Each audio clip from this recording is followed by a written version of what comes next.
एक शाम राजा अकबर अपने प्रिय बीरबल के साथ अपने शाही बगीचे की सैर के लिए निकले। वह बगीचा बहुत ही शानदार था। चारों ओर हरियाली ही हरियाली थी और फूलों की भीनी भीनी खुशबू वातावरण को और भी खूबसूरत बना रही थी। ऐसे में राजा को जाने क्या सूझा कि उन्होंने बीरबल से कहा, बीरबल, हमारा मन है कि इस हरे भरे बगीचे में हम हरे घोड़े में बैठकर घूमें। इसलिए मैं तुम्हें आदेश देता हूँ कि तुम 7 दिनों के अंदर हमारे लिए एक हरे घोड़े का इंतजाम करो। वहीं अगर तुम इस आदेश को पूरा करने में असफल रहे हो तो तुम कभी भी मुझे अपनी शक्ल न दिखाना। इस बात से राजा व बीरबल दोनों वाकिफ थे कि आज तक दुनिया में हरे रंग का घोड़ा नहीं हुआ है। फिर भी राजा चाहते थे कि बीरबल की किसी बात में अपनी हार स्वीकार करें। इसी कारण उन्होंने बीरबल को ऐसा आदेश दिया। मगर बीरबल भी बहुत चालाक थे। वो भली भांति जानते थे कि राजा उनसे क्या चाहते हैं। इसलिए वो भी घोड़ा ढूंढने का बहाना बनाकर 7 दिनों तक इधर उधर घूमते रहे।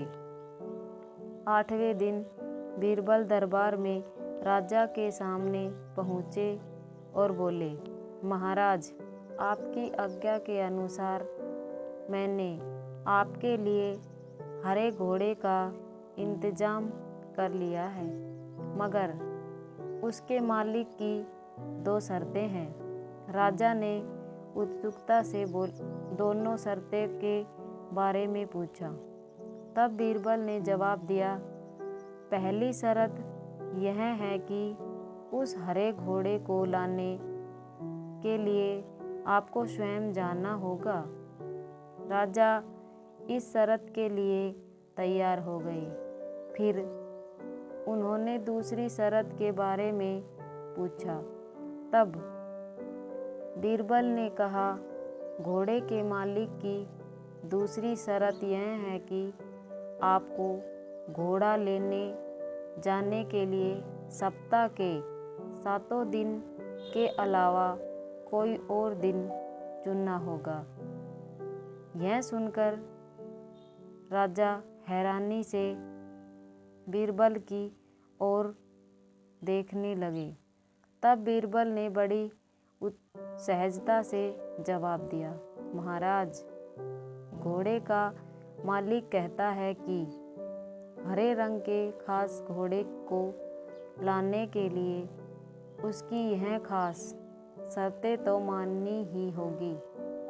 राजा अकबर बीरबल की यह चतुराई भरी बात सुनकर खुश हो गए और मान गए कि बीरबल से उसकी हार मनवाना वाकई में बहुत मुश्किल काम है। कहानी से सीख यह हमें सिखाती है कि सही सूझबूझ और समझदारी के साथ नामुमकिन लगने वाले काम को भी आसानी से किया जा सकता है। वीडियो को लाइक करें, चैनल को सब्सक्राइब करें।